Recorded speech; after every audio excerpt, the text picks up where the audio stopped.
नमस्कार, मैं वीणा मिश्रा आज आपके समक्ष आरोह पाठ्य पुस्तक से हरिवंश राय जी की कविता दिन जल्दी जल्दी ढलता है की व्याख्या लेकर प्रस्तुत हूँ। तो आइए सबसे पहले हम इस गीत के प्रसंग को देखते हैं और समझते हैं कि इस गीत में कवि क्या कहना चाहते हैं। यह जो गीत है ये कवि के संग्रह निशा निमंत्रण से लिया गया है। इस गीत में प्रकृति के दैनिक परिवर्तनशीलता के संदर्भ में प्राणी वर्ग के धड़कते हृदय को सुनने की काव्यात्मक कोशिश है।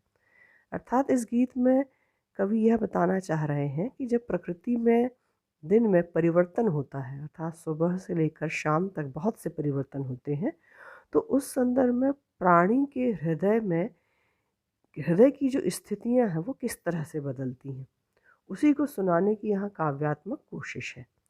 बहुत ही सरल सर्वानुभूत बिंबों के जरिए किसी अगोचर सत्य की रूहानी छुअन महसूस करा देना बच्चन जी की जो अलग विशेषता है, यह गीत उसका एक बेहतर नमूना है। अर्थात सर्वानुभूत बिंब हमारी इंद्रियों के अनुकूल 5 किस्म के होते हैं: दृश्य बिंब, श्रव्य बिंब, घ्राण बिंब, स्वाद बिंब और स्पर्श बिंब। तो कवि बहुत ही सरल ऐसे बिंब जिन्हें हम अनुभूत कर सकते हैं, उनके जरिए ऐसे एहसास को हमें कराना चाहते हैं जो उस रूहानी छुअन को महसूस कराता है। तो कवि ने यहाँ भी वही कोशिश की है। उन्होंने कुछ ऐसे सरल बिंब लिए हैं जिनके ज़रिए हम उनकी बातों को आसानी से समझ सकते हैं। किसी प्रिय आलम्बन या विषय से भावी साक्षात्कार का आश्वासन ही हमारे प्रयास के पगों की गति में चंचल तेजी भर देता है। आलम्बन ये आपने रस में पढ़ा होगा, जिसके प्रति हमारे मन में भाव पैदा होते हैं। यह विषय भावी साक्षात्कार अर्थात भविष्य में मिलन। तो जब हमारे मन में किसी प्रिय व्यक्ति से मिलन की आशा होती है कि भविष्य में हम उससे मिलेंगे, तो हमारी जो प्रयास की गति है उसमें तेजी आ जाती है। यदि हमको उम्मीद है कि हमको घर जाकर कोई हमारा प्रिय व्यक्ति मिलने वाला है, तो हम तेज़ी से बढ़ते हैं घर की ओर। वैसे ही विद्यार्थियों के लिए यदि उनको उम्मीद है कि शीघ्र ही उनको परीक्षा में अच्छा परिणाम मिलेगा, तो परीक्षा की तैयारी में तेज़ी ला देते हैं। तो इस तरह से आप अपने संदर्भ में इसका अर्थ ले सकते हैं। अन्यथा हम शिथिलता और फिर जड़ता को प्राप्त होने के अभिषिप्त हो जाते हैं। और यदि ऐसा नहीं होता कि हमको भविष्य में किसी अच्छे की उम्मीद हो या अच्छे व्यक्ति से मिलने की उम्मीद हो, तो फिर हम में शिथिलता आ जाती है, अर्थात ढीलापन, थकावट, और फिर हम जड़ता को प्राप्त हो जाते हैं, अर्थात स्थिर हो जाते हैं। हम बढ़ना नहीं चाहते आगे। गीत इस बड़े सत्य के साथ समय के गुजरते जाने के एहसास में लक्ष्य प्राप्ति के लिए कुछ कर गुजरने का जज्बा भी लिए हुए है। अर्थात गीत में ये सत्य तो है ही, उसके साथ ही उन्होंने ये भी बताया है कि समय जब गुजरता जाता है, तो लक्ष्य को प्राप्त करने के लिए हम में ऐसा जज्बा पैदा होता है कि हम जल्दी से कुछ कर गुजरें, कुछ ऐसा करें जिससे हमारा लक्ष्य हमको अच्छे से प्राप्त हो जाए। तो इन्हीं सब बातों के ज़रिए यह गीत प्रस्तुत है। सबसे पहले पहले पद्यांश का हम यहाँ पर गीत देखते हैं। हो जाए न पथ में रात कहीं, मंजिल भी तो है दूर नहीं, यह सोच थका दिन का पंथी भी जल्दी जल्दी चलता है, दिन जल्दी जल्दी ढलता है। यहाँ शब्दार्थ भी रखे हैं मैंने। पथ का अर्थ है रास्ता, मंजिल यानी लक्ष्य, पंथी यानी राहगीर, और ढलता है अर्थात समाप्त होता है। कविता के इस अंश में कवि बता रहे हैं, प्रसंग देखिएगा, कि एक राहगीर दिन ढलने पर घर जल्दी जाने की जल्दी क्यों करता है। राहगीर अर्थात जो रास्ते में है, घर की ओर जा रहा है, रास्ते में चलने वाले व्यक्ति को राहगीर कहते हैं। तो राहगीर क्या सोचता है? हो जाए न पथ में रात कहीं। उसको उसके मन में पहला ख्याल ये आता है कि कहीं रास्ते में रात ना हो जाए, क्योंकि यदि रात हो जाएगी तो समस्याएं बढ़ सकती हैं। रास्ते में उसको कोई कठिनाई आ सकती है, भूख प्यास लग सकती है, चोरी डकैती की संभावना है, या कोई दुर्घटना भी घट सकती है। तो इसीलिए उसको लगता है कि कहीं रास्ते में रात ना हो जाए। मंजिल भी तो है दूर नहीं। फिर दूसरी चीज़ उसको ये लगती है, जैसा हमने अभी प्रसंग सार में समझा था, कि जब हमें लगता है कि मंजिल भी तो पास है, ज़्यादा दूर नहीं बची है, जब मंजिल हमें करीब जान पड़ती है, लक्ष्य हमें करीब जान पड़ता है, तो ये उस कवि राहगीर के मन में आता है। दो चीज़ें आती हैं उसके मन में कि रास्ते में कहीं रात ना हो जाए, और दूसरी चीज़ कि लक्ष्य भी अब ज़्यादा दूर नहीं बचा है। यह सोचकर थका दिन का पंथी, अर्थात दिन भर से जो राहगीर थक चुका है, थकने के बावजूद भी उसके कदमों में तेजी आ जाती है, वह जल्दी जल्दी चलने लगता है, दिन जल्दी जल्दी ढलता है। तो ये गीत की पंक्ति है कि दिल धीरे धीरे जल्दी जल्दी समाप्त हो रहा है, और उसके साथ ही जो राहगीर है वो लक्ष्य प्राप्ति की ओर तेजी से कदम बढ़ाने लगता है। पुनः देखिएगा, यहाँ राहगीर दिन ढलने पर जल्दी जल्दी क्यों चलता है? तो उसे लगता है कि रास्ते में कहीं रात ना हो जाए, उसकी कठिनाइयाँ ना बढ़ जाएं, और उसका लक्ष्य भी अब दूर नहीं है। ये सोचकर दिन भर से थके होने के बावजूद भी राहगीर अपने कदमों में तेजी लाता है और जल्दी जल्दी घर की ओर बढ़ने लगता है। और कवि यहाँ बता रहे हैं कि दिन धीरे धीरे ढल रहा है, अर्थात समाप्त हो रहा है, उसके साथ ही राहगीर भी अपनी लक्ष्य प्राप्ति की ओर शीघ्रता से अग्रसर हो रहा है। इससे संबंधित कुछ बोधप्रक प्रश्न है। राहगीर जल्दी जल्दी क्यों चलता है? तो हमने अभी देखा कि उसे लक्ष्य प्राप्ति की जल्दी है, साथ ही उसको लगता है कि रास्ते में कहीं रात ना हो जाए। तो ये दो कारण हैं, रास्ते में रात ना हो जाए और दूसरा कि अब मंजिल दूर नहीं बची है। पथ के दो पर्याय, पथ यानी होता है रास्ता और राह। पुनरुक्ति प्रकाश व अंत्यानुप्रास के उदाहरण लिखें। पुनरुक्ति प्रकाश वहाँ होता है जहाँ एक ही शब्द एक ही अर्थ में आवृत्त होता है, जैसे जल्दी जल्दी। और अंत्यानुप्रास हर पंक्ति के अंत में जो अनुप्रास आता है, इसे हम अगले पद में भी समझेंगे, जैसे ढलता है, चलता है। शिल्प सौंदर्य लिखे। भाषा खड़ी बोली है, शैली वर्णनात्मक है, बिंब दृश्य है। जैसे हमने यहाँ जब कविता पढ़ते हैं तो हमारी आँखों के समक्ष एक राहगीर का दृश्य उपस्थित हो जाता है। पुनरुक्ति प्रकाश अलंकार है और छंद है मुक्त। आगे बढ़ते हैं दूसरे पद्यांश की ओर। इसमें कवि बता रहे हैं कि पक्षी दिन ढलने पर घर जाने की जल्दी क्यों करता है। चिड़ियों के माध्यम से कवि ने ममता का चित्रण किया है। आपने देखा होगा शाम के समय सारे पक्षी कतारबद्ध होकर घर की ओर तेजी से अग्रसर होते हैं। तो उनके जल्दी जाने का कारण क्या है? यहाँ पे चिड़ियों की ममता भी दिखाई गई है। बच्चे प्रत्याशा में होंगे। प्रत्याशा का अर्थ होता है आशा। अब यहाँ आशा में प्रति जुड़ा हुआ है, तो बच्चों के मन में अपने माता पिता के प्रति आशा होगी, प्रत्याशा। नीड़ों से झांक रहे होंगे। घोंसले, नीड़ यानी घोंसले, पर यानी पंख, और चंचलता यानी तेजी।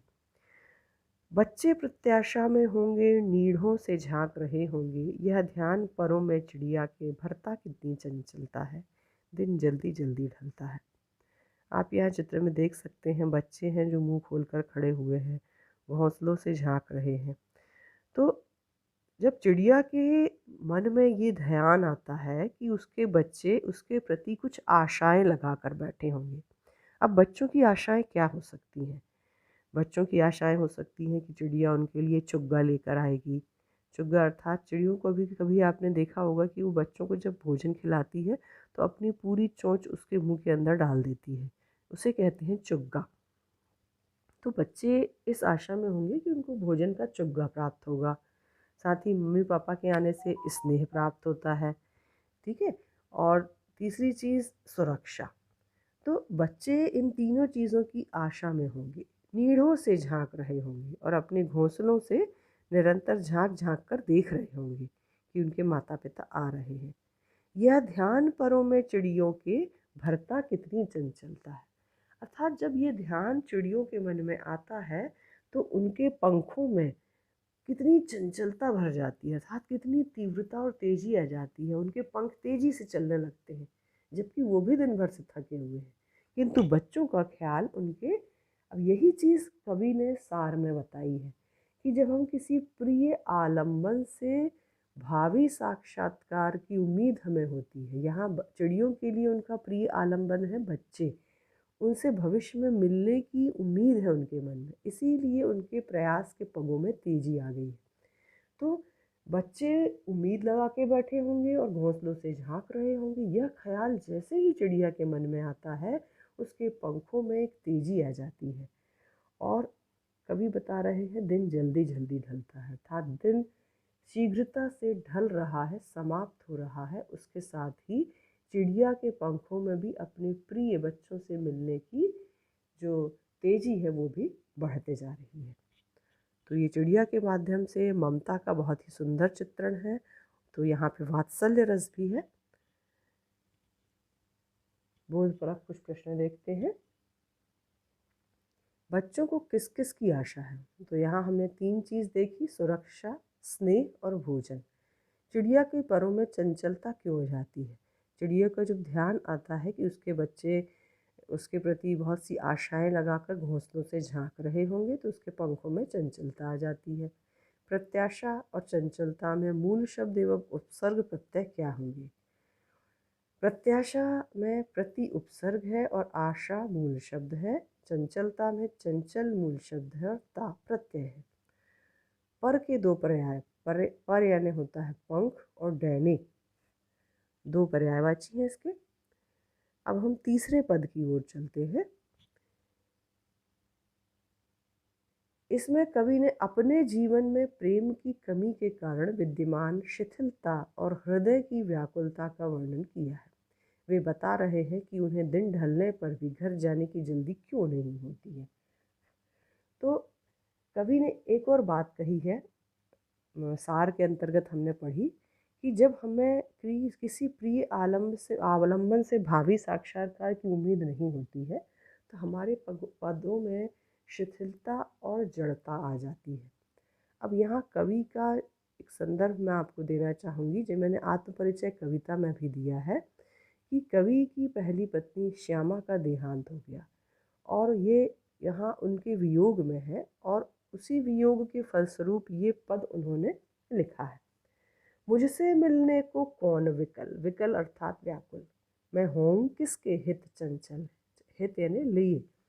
यह प्रश्न शिथिल करता पद को, शिथिल अर्थात थका, ढीला, भरता उर में विह्वलता है, और यानी हृदय होता है, और विह्वलता यानी निराशा, बेचैनी। अब देखिए, पहले पद में देखा हमने कि राहगीर तेजी से क्यों चलता है, दूसरे पद में देखा हमने कि चिड़िया तेजी से क्यों उड़ती है। अब तीसरे पद में कवि अपनी स्थिति बता रहे हैं। उनके जीवन में प्रेम की कमी है, उनकी पहली पत्नी का देहांत हो चुका है। मुझसे मिलने को कौन विकल। अब यहाँ देखिए प्रश्नवाचक चिन्ह है दोनों पंक्तियों में। इनके मन में ये ख्याल नहीं आ रहा, इनके मन में ये प्रश्न आ रहा है कि मेरे से मिलने के लिए कौन व्याकुल है, अर्थात हमसे घर में मिलने के लिए कौन व्याकुल हो रहा है। कोई नहीं है कवि के घर में। मैं हूँ किसके हित चंचल, मैं किसके लिए इतना बेचैन हूँ, किसके लिए इतना व्याकुल हूँ मिलने के लिए। अक्सर आप भी देखते हैं, आप घर जब जाते हैं तो आपको लगता है आपके मम्मी पापा इंतज़ार कर रहे हैं, आप बहुत शीघ्रता से घर जाते हैं। पर यदि हमारे घर में कोई ना हो तो हम किसके लिए बेचैन होंगे घर जाने के लिए, हमारे पदों में शिथिलता आ जाएगी। वही स्थिति कवि की है। कवि कह रहे हैं कि मुझसे मिलने के लिए कौन व्याकुल है, मैं किसके लिए इतना बेचैन हूँ।